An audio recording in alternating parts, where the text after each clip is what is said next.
सत्य और अहिंसा ही मेरा धर्म है और सत्य मेरा भगवान है और अहिंसा उसे पाने का रास्ता, ऐसा महात्मा गांधी जी ने कहा है।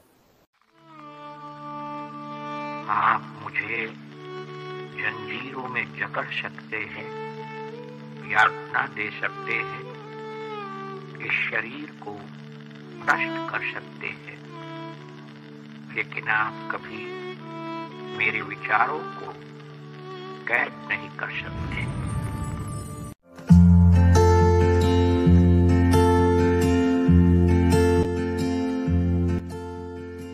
नमस्कार, आप सभी का स्वागत है हमारे चैनल पे। गांधी जयंती के इस पावन अवसर पर आज हम यह जानने की कोशिश करेंगे कि सत्य और अहिंसा आजकल हमारे जीवन में कैसे फायदेमंद हो सकते हैं।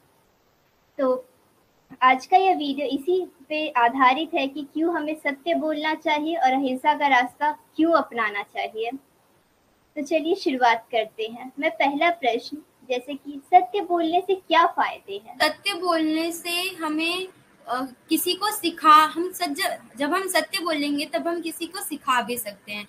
जैसे हम कुछ भी करने से पहले या किसी को कुछ भी दिखाने से पहले वो चीज़ हमें खुद करनी पड़ती है, तभी हम उसे वो बात बता सकते हैं। इसलिए सर सत्य इस चीज़ में भी हमें मदद करता है।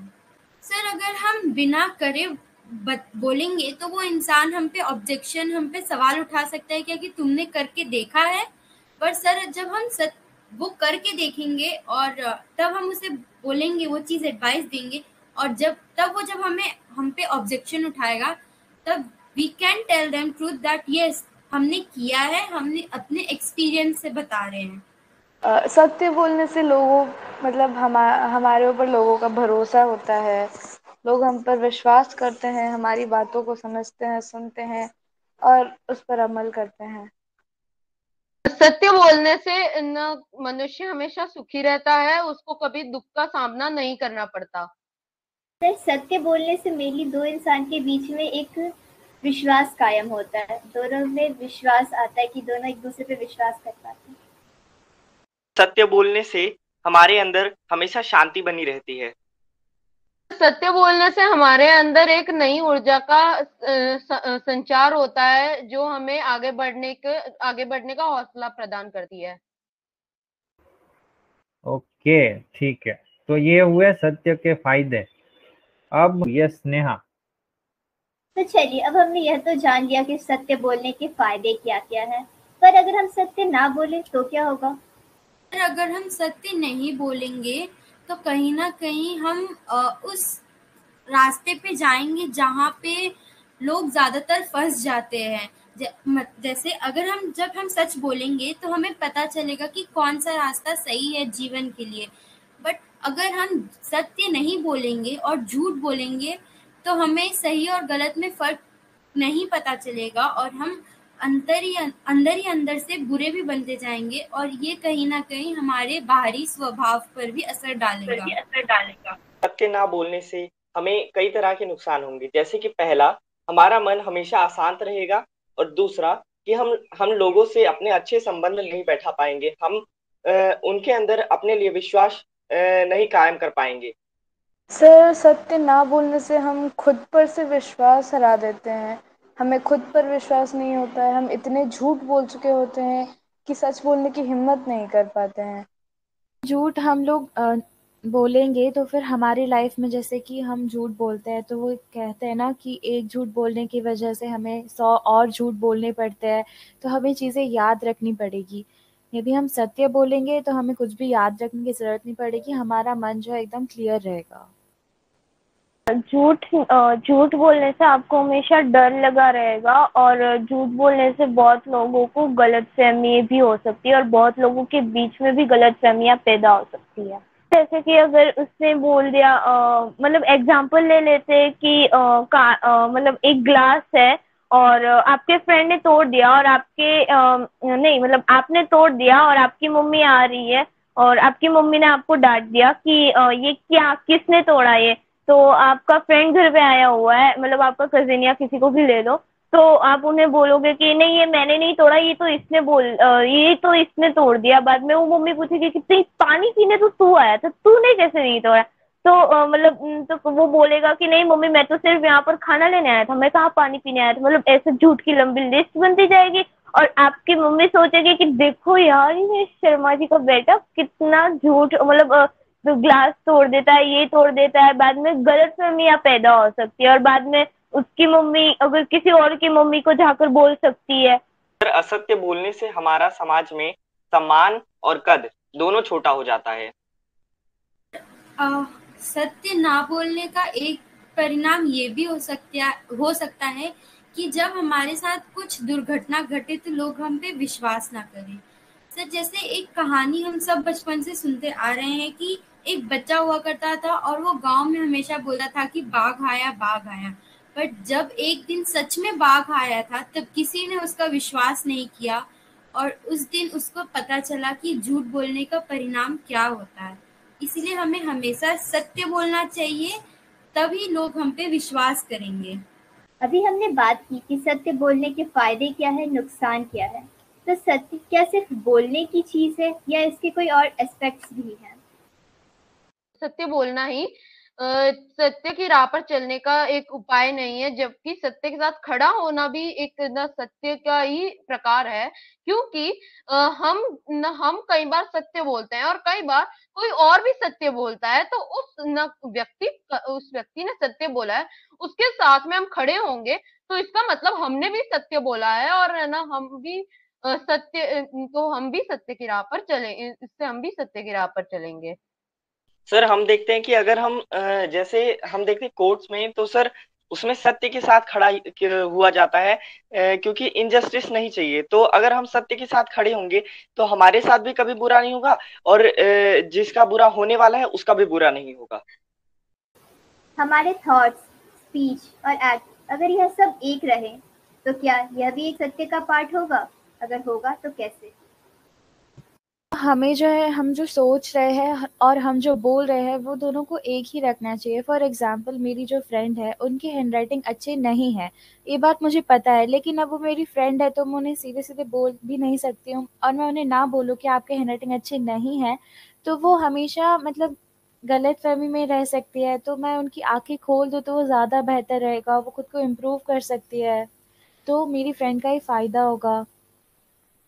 अगर हम उन तीनों को एक साथ रखेंगे तो वो ज्यादा इफेक्टिव होगा, और अगर हम अलग अलग रखेंगे तो कम इफेक्टिव होगा। लेकिन वो इफेक्टिव होगा, पर हम देखें ज्यादा रखने पे तो ज्यादा इफेक्टिव इसलिए है कि अगर एक तरह से हम जैसे मैं मान लूं कि मैं मिनिस्टर हूँ और मैं सोच रहा हूँ मैं रोड डेवलपमेंट करवाऊं, और मैं बोल कुछ और रहा हूँ कि मैं स्टूडेंट्स के लाइफ बेटर करवाऊं, लेकिन मैं कर कुछ और रहा हूँ। अगर मिनिस्टर बोलता कुछ और है और करता कुछ और है, इससे होता क्या है? सर इससे ये होता है कि उस मिनिस्टर की पहला तो छवि खराब होती है और दूसरा वो अपने काम को अच्छी तरीके से पूरा नहीं कर पाता है। तो अगर मेरे अकॉर्डिंग देखा जाए तो फिर सोचना, बोलना और करना सब एक ही साथ जुड़े हुए हैं। अगर हम अच्छे विचार रखेंगे, सत्य विचार होंगे तो हम सच्चे मन से सोचेंगे, और अगर हमारे अंदर भेद नहीं होगा तो हम बोलेंगे भी तो सत्य ही बोलेंगे, और सत्य बोलेंगे और उसके साथ अगर अपना काम भी वैसा ही करें जैसा हम कहेंगे तो उसकी जो रिजल्ट्स है वो काफ़ी अच्छे आएंगे, बिकॉज हमारा मन उसमें लगा होगा। इसलिए सत्य सोचना, बोलना, करना सब एक तरीके से सत्य के ही पार्ट्स हैं। सत्य बोलना, सोचना, बोलना और करना तीनों ही ना अगर समान हो तो फिर वह सत्य की श्रेणी में ही आएगा। क्योंकि आप जो सोच रहे हैं वही आप दूसरों के सामने बोल रहे हैं। आपके पास जो विचार है वो आप दूसरों में बांट रहे हैं और वही आप कर रहे हैं, जिसकी वजह से आप ना अपने अंदर ही जो आपके अंदर जो सत्य बैठा हुआ है वो सत्य आप ना कर भी रहे हैं और ना बोल भी रहे हैं और दूसरों से मतलब अपने मन में सोच भी रहे हैं। अगर हमें किसी को कोई चीज़ बतानी हो तो उसे पहले खुद करना और फिर उसे कहना क्या ज़्यादा इफेक्टिव रहेगा? क्या यह भी एक सत्य का पार्ट है? अगर है तो ये कैसे है? ट्रुथ मतलब सच किसी को हमें कुछ सिखाना हो तब भी सच बहुत काम की चीज़ है। क्योंकि हमने देखा है कि जो एक बार गांधी जी के पास एक औरत आती है अपने बच्चे को लेके कि उनका बेटा मीठा बहुत ज़्यादा खाता है, इसलिए आप उन्हें कहिए कि वो मीठा ना खाए। तो बापू ने कहा था कि आप 1 हफ्ते बाद आइए, तब मैं ऐसा कहूँगा। वह 1 हफ्ता बीता, फिर वह वापस गई औरत, और बापू ने तब उस बच्चे को कहा कि मीठा मत खाया करो ज़्यादा, वह सेहत के लिए अच्छा नहीं होता। आपको पता है बापू ने ऐसा क्यों कहा था? बापू ने बताया कि जब तक हम वो चीज़ खुद पे अप्लाई ना करें, तब तक हम दूसरों को सजेशन नहीं दे सकते हैं। इसलिए अगर हम देखें तो ट्रुथ यहाँ पे भी काम करता है कि बिना पहले बोलने से पहले हमें खुद करके दिखाना चाहिए। अच्छा, इसका रीजन क्या है? बिना करे कर किसी को बता देते हैं तो उससे क्या, उसमें क्या प्रॉब्लम है? फिर अगर हम बिना करे बताते हैं तो हमारे पास एक्सपीरियंस नहीं होता फर्स्टली, एंड सेकेंडली जो सामने वाला इंसान है उसको भी ये चीज़ बिलीव करने में बहुत टाइम लग जाता है। क्या आप लोग ये एक्सप्लेन कर सकते हैं कि सत्य को ढूंढना भी एक सत्य है? ये भी जो है सत्य का ही पार्ट है। यदि हम सत्य की तह तक जा रहे हैं तो ये भी एक सत्य का ही पार्ट है, क्योंकि जैसे कि एग्जाम्पल आपने बताया कि फेक जो मैसेजेस होते हैं व्हाट्सएप पर, तो हम उनकी तह तक जाते हैं। यदि हम तह तक ना जाए तो उनके बहुत ज़्यादा डिसएडवांटेजेस भी हो सकते हैं। जैसे कि कोविड-19 के वक्त काफ़ी सारे फेक मैसेजेस आ रहे थे कि मतलब जो भी फेक मैसेजेस थे तो उनकी वजह से काफ़ी सारे डिसएडवांटेजेस थे। तो यदि हम सत्य तक जाए तो हमारा बेनिफिट हो सकता है। फॉर एग्ज़ाम्पल जैसे हमारे जो है कानून में भी कहा गया है कि भले ही 100 जो है गुनहगार छूट जाए, लेकिन एक निर्दोष इंसान नहीं छूटना चाहिए। इसीलिए हमें सत्य की जो है तह तक जाना चाहिए और सत्य को परखना चाहिए। सत्य को ढूंढना भी सत्य का ही हिस्सा है, क्योंकि कभी कभी हम देखते हैं कि धर्म में भी कुछ ना कुछ ऐसी बातें आ जाती हैं जो सच नहीं होती, जो हमारे शास्त्र में नहीं होती, पर हम ही इंसानों द्वारा बनाई गई झूठी बातें होती हैं। और सर इस कारण लोग अंधविश्वास में भी पड़ जाते हैं, जिससे हमारे समाज को नुकसान पहुंचता है। बिल्कुल है, क्योंकि अगर मतलब सर जैसे कि तेजस्वी ने और आपने वो मतलब फेक मैसेजेस और ये वाला आपने जो एग्जांपल दिया, तो सर अगर मतलब आपने किसी के बारे में अगर कोई फेक वीडियो बनता है तो उसके बारे एग्जांपल है ये कि अगर किसी के बारे में कोई फेक वीडियो बनता है तो हम अगर उसके मतलब मीडिया वाले और कई लोग ऐसा कोशिश करते हैं कि इसकी तय तक जाए कि ये वीडियो ट्रू है या फेक है, तो उस इस हिसाब से मतलब ये अगर वीडियो ट्रू नहीं, अगर ये वीडियो फेक हुआ तो मतलब इस बारे में भी हम उस सामने वाले इंसान को न्याय भी दिला सकते हैं और ये एक सच भी कहला सकता है कि ये वीडियो एक फेक था। क्या आप अपने जीवन का कोई ऐसा एक्सपीरियंस शेयर करना चाहेंगे जिसमें आपने सत्य के किसी भी एस्पेक्ट का यूज किया हो? अपने ज़िंदगी में सत्य का इस्तेमाल, सत्य के एस्पेक्ट्स का यूज़ बहुत बार करते हैं। और हम ऐसा भी बोल सकते हैं, यदि हम सच्चे हैं तो हम अपने जीवन को ही सत्य के रूप में चलाते हैं। सर मैं अपने जीवन का एक ऐसा एक्सपीरियंस शेयर करना चाहूँगी जो मैंने खुद मतलब देखा है और उसमें समझा है। हम लोग एक बार बाहर गए थे घूमने, और मैंने वहाँ पे 2 गरीब बच्चों को देखा जो भीख मांग रहे थे। मेरे मन में उनके लिए दया आई और मैंने अपने पापा को बोला कि आप इन्हें पैसे दे दीजिए ताकि ये जाके अपने लिए कुछ खरीद सके और खा सके। फिर मेरे पापा ने बोला कि नहीं, इनको पैसे नहीं देने चाहिए, अगर इनको देना है तो खाना दो। फिर मैंने बोला कि पैसे क्यों नहीं, ये तो बच्चे हैं, कोई गलत इस्तेमाल तो करेंगे नहीं, खाने खरीदने नहीं जाएंगे। फिर जब मैंने जाके देखा तब पता चला कि वो खाना नहीं खरीदते, उनसे धंधा करवाया जाता है पैसे इकट्ठा करने का। उनको मार पीट करके, उनका नैन नक्श बिगाड़ के, उनको गरीब बना के उनसे सिग्नल्स पे भीख मंगवाया जाता है, जो एक बहुत ही बुरी बात है। तो इस तरीके से मैंने सत्य की खोज की थी अपने ज़िंदगी में। मतलब स्कूल में कई बार ऐसा हुआ है, मुझे मॉनिटर बनाया जाता था। तो एक बार ऐसा हुआ है कि जिसकी गलती नहीं थी मैंने उसे पनिशमेंट दे दिया था। फिर बाद में जब टीचर्स ने कहा और मैंने जब चेक किया तब मुझे पता चला कि गलती उसकी नहीं थी, गलती किसी और की थी। तब मैंने अपनी गलती स्वीकारते हुए, मतलब मेरी गलती हुई थी ये बात मैंने मानी और सच का साथ देते हुए उससे माफ़ी मांगी। इससे मेरी और जिसको मैंने पनिशमेंट दिया था उसकी दोस्ती बहुत अच्छी हो गई और जो टीचर्स थे उनका भी मुझ पर भरोसा रहा। उन्हें पता चल गया कि मैं मतलब सत्य का साथ दे मेरे पापा के एक फ्रेंड हैं, वो सर डीआरडीओ में साइंटिस्ट हैं। तो सर मेरे पापा पहले कहते थे कि वो क्लास में सबसे ज्यादा मतलब पढ़ने में बिल्कुल भी अच्छे नहीं थे। तो फिर पापा ने कहा कि उन्होंने अपने अंदर मतलब उन्होंने अपना चिंतन किया, उन्होंने अपने अंदर सत्य की खोज की कि वो किस सब्जेक्ट में कितने अच्छे हैं। तो जिस सब्जेक्ट में वो जितने मतलब जिस सब्जेक्ट में वो ज्यादा अच्छा, जिनको जितना उन्हें इंटरेस्टिंग लगा था जो सब्जेक्ट, और सोच पा रहे थे कि ये सब्जेक्ट में मैं ज्यादा आगे बढ़ सकता हूँ, तो सर उस सब्जेक्ट को उन्होंने ज्यादा सपोर्ट किया और दूसरे सब्जेक्ट को मतलब एक तरह से नेग्लेक्ट करने जितना किया, और फिर फ्रंट में जाके मतलब आगे उन सब्जेक्ट से बहुत ऊंचाइयां हासिल की। जैसा कि हमने स्टार्टिंग में डिस्कस किया था कि महात्मा गांधी के दो वेपन्स हैं, सत्य और अहिंसा। सत्य पे तो हमने बहुत चर्चा कर ली। अब मैं चाहती हूँ कि अहिंसा हमारे जीवन में क्यों जरूरी है उसके ऊपर भी हम चर्चा करें। हमारे जीवन में अहिंसा बहुत जरूरी है क्योंकि हर जगह हिंसा से बात नहीं बन सकती है। सर हम इसका बेस्ट एग्जाम्पल अपने घरों में ही देख सकते हैं। जब भी दो भाई बहन में लड़ाई होती है तो वहाँ पे हिंसा होती है और जिसके परिणाम स्वरूप मम्मी आके दोनों को ही जड़ देती है, पीट देती है। और यहीं पे अगर दोनों भाई बहन हिंसा का साथ दे और लड़े ना, शांति से बात बनाए, तो शायद दोनों पिटने से बच सकते हैं। इसलिए सर हमारे जीवन में अहिंसा बहुत जरूरी है। जैसा कि अंशी ने बताया कि अहिंसा से बात और बिगड़ सकती है, तो मतलब हाँ जरूरी है, क्योंकि अगर हम कहीं पर भी जाकर हिंसा यूज करेंगे, मतलब डायरेक्ट बात जाने का बिना हम डायरेक्ट हिंसा यूज कर देंगे तो बात मतलब और बिगड़ सकती है।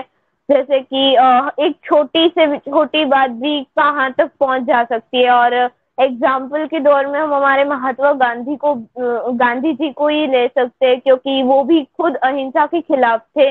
और जहां तक देखा जाए तो दूर दूर तक उन्होंने भी मतलब भारत को अहिंसा से ही दूर किया है, मतलब इंडिपेंडेंस दिलाया है। मैं ये कहना चाहता हूँ कि सर अहिंसा से हमारा मन शांत रहता है, वही हिंसा से हमारा मन पूरी तरह से अशांत रहता है।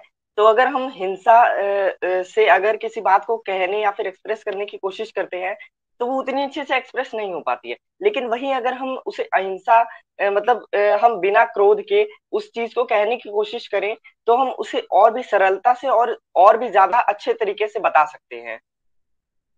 गांधी जी ने कहा कि जो अहिंसा का रास्ता है वह उत्तम रास्ता है और आसान रास्ता है किसी भी समस्या का हल ढूंढने के लिए, और हम सब ने भी यही माना। पर आप लोग बता सकते हैं कि अहिंसा ही क्यों है किसी भी समाधान से बाहर निकलने का इजी वे?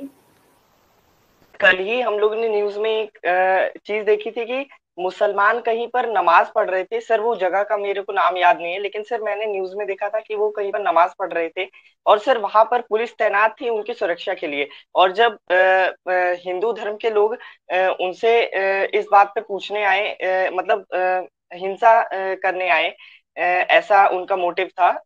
अगर तो क्या हुआ कि वहां पर पुलिस वालों ने अहिंसा से अपनी बातों से पुरानी चीजें जो हैपन हुई थी उन सबको बता बता के अहिंसा से एक तरह से उनको कंट्रोल कर लिया था और उसके बाद फिर उन्हें जाने दिया था, जिस वजह से बहुत बड़ा खून खराबा होने से बच गया था।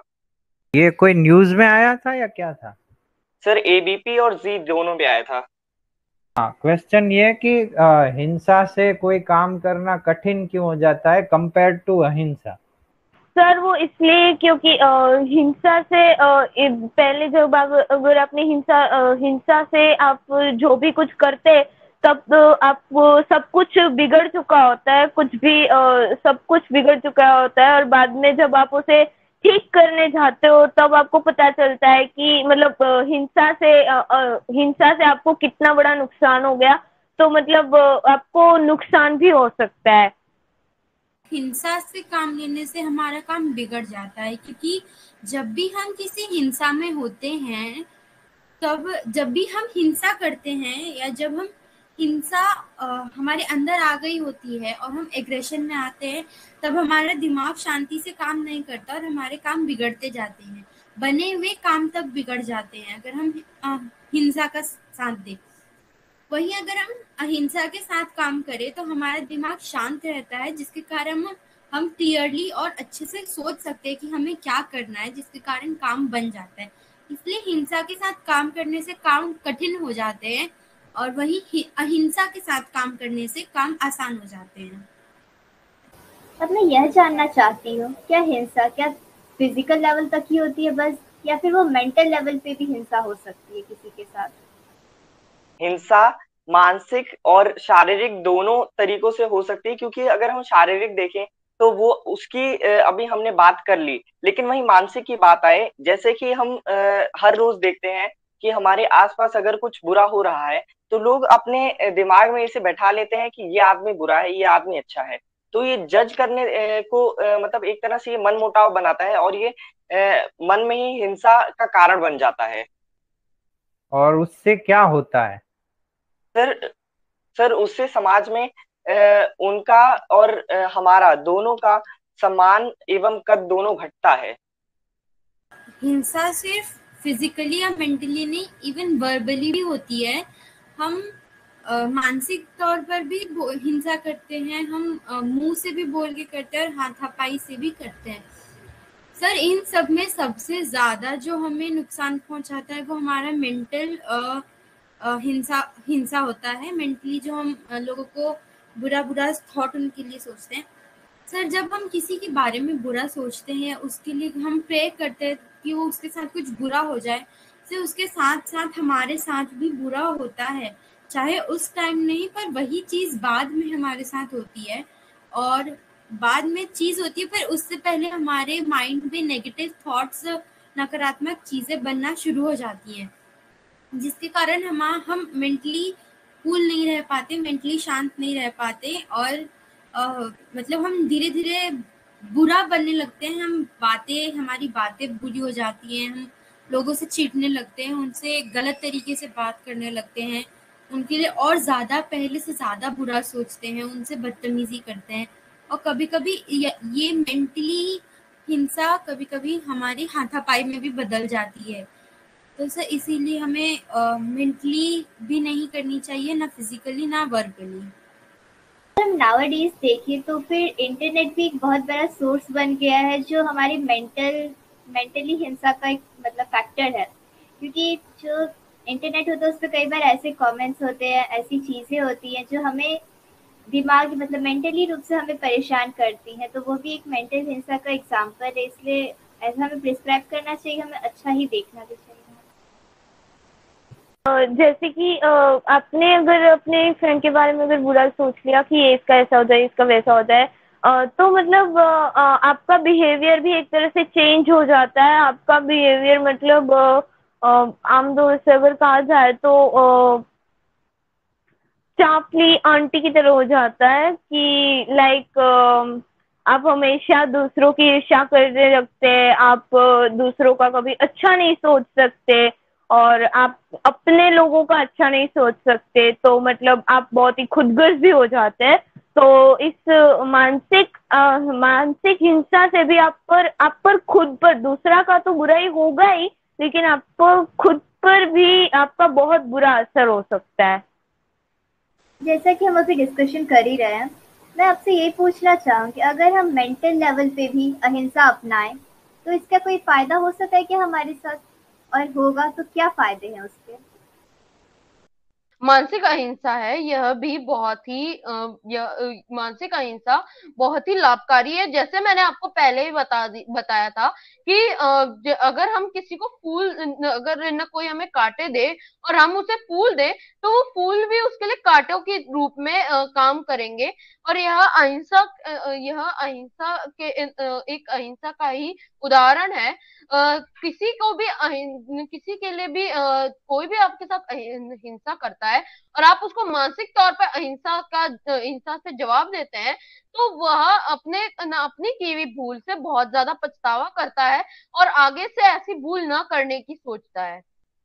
इससे पहले जब अभी सत्य के बारे में अभी चर्चा हो रही थी, तो सर उसी समय ही कहा गया था कि आपका सोचना, कहना और करना, ये तीनों एक साथ डिपेंड करता है कि आप क्या सोच रहे हैं, क्या कर रहे हैं और क्या कह रहे हैं। तो सर अगर हम मानसिक अहिंसा को देखें, सर अगर हम अपने मन में लोगों के बारे में अच्छा सोचेंगे तो हमारा करना भी अच्छा होगा और कहना भी अच्छा होगा और हमारा एक तरह से व्यवहार ही ऐसा हो जाएगा और हम पूरे समय सुखी रहेंगे। लेकिन वहीं अगर हम हिंसा का साथ दें, मानसिक हिंसा का साथ दें, तो हम कहेंगे भी बुरा, सोचेंगे भी बुरा और करेंगे भी बुरा। इससे हमारा एक जो सूल होता है वो नेगेटिव थिंकिंग में, मतलब नेगेटिव हो जाता है हमारा सूल। आशा करती हूँ आज आप लोग को हमारा ये डिस्कशन अच्छा लगा हो। आपको हमारा वीडियो कैसा लगा ये कमेंट बॉक्स में जरूर लिखिएगा। इस वीडियो को आज के दिन आप अपने सभी फ्रेंड्स और फैमिली के साथ शेयर जरूर कीजिएगा और हमारे चैनल को सब्सक्राइब करना मत भूलिएगा और वीडियो को लाइक भी कर दीजिएगा। Thank you.